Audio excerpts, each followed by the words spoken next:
அனைவருக்கும் வணக்கம். நான் தீப சுகுணா, இயற்கை மற்றும் யோகா மருத்துவர். இன்றைக்கி நம்ம பார்க்க போகிறது என்னென்னா ஹீமோகுளோபின். அதாவது வந்து ப்ரெக்னன்சி டைமில் கர்ப்ப காலத்தில் எப்படி வந்து ஹீமோகுளோபின் வந்து இன்க்ரீஸ் பண்ணலான்றதா இந்த வீடியோவில் பார்க்க போகிறோம். எப்போவுமே ஹீமோகுளோபின் வந்து ப்ரெக்னன்சி டைமில் கொஞ்சம் கம்மியாகும். அதை நினச்சி நம்ம ஒரி பண்ணணும்னு அவசியம் கிடையாது.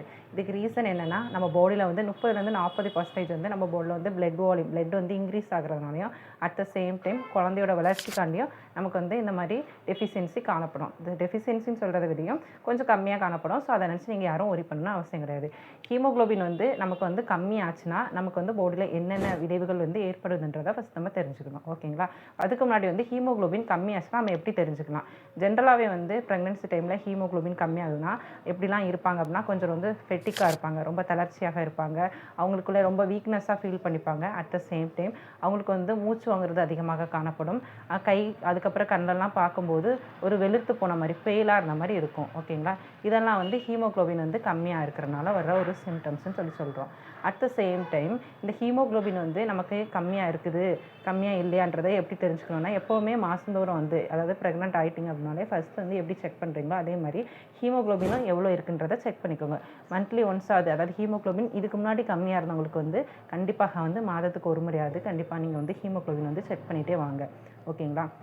At the same time haemoglobin வந்து இப்போ நமக்கு வந்து கம்மியாகிடுச்சு அப்படின்னா நம்ம என்ன பண்ணுன்றதை நெக்ஸ்ட்டு பார்க்கலாம். ஹீமோகுளோபின் வந்து கம்மியாக இருக்குது அப்படின்னா, இனிஷியலாக வந்து உங்களுக்கு ரொம்ப கம்மியாக இருக்குன்னா கண்டிப்பாக வந்து சப்ளிமெண்ட்ஸ்லேருந்து தான் ஸ்டார்ட் பண்ணுற மாதிரி இருக்கும். அதாவது அயன் டேப்லெட் வந்து கண்டிப்பாக எடுத்துக்கோங்க. அப்படி இல்லை எனக்கு வந்து கண்டிப்பாக வந்து ஜென்ரலாகவே நல்லா நார்மலாக இருக்குது, நமக்கு வந்து நார்மல் லிமிட்டில் தான் இருந்துக்கிட்டே இருக்குது, அயன் டேப்லெட் எடுத்துக்கணும்னு எனக்கு அவசியம் இல்லை, அதாவது ஜென்ரலாக டயட்லேயே மெயின்டைன் பண்ணிப்பீங்க அப்படின்னா நீங்கள் அயன் ரிச் ஃப்ரூட்ஸ் வெஜிடபிள்ஸ் எல்லாம் நல்லா எடுத்துக்கோங்க. அப்படி இருக்கும்போது உங்களுக்கு வந்து டெஃபிஷியன்சி வராது. ஓகேங்களா? ஹீமோகுளோபின் வந்து யாருக்கெல்லாம் வந்து மோஸ்ட் ஆஃப் வந்து நமக்கு வந்து கம்மியாக இருக்கும் அப்படின்னா, மல்டிபிள் ப்ரெக்னன்சி அதாவது ட்வின்ஸு, அதாவது 3 குழந்தை வந்து சுமக்கிறவங்களுக்கு, அந்த மாதிரி மல்டிபிள் ப்ரெக்னன்சி உள்ளவங்களுக்கு வந்து கண்டிப்பாக வந்து ஹீமோகுளோபின் வந்து கம்மியாக இருக்கிறதுக்கு வந்து பாசிபிள் வந்து அதிகமாகவே இருக்குது.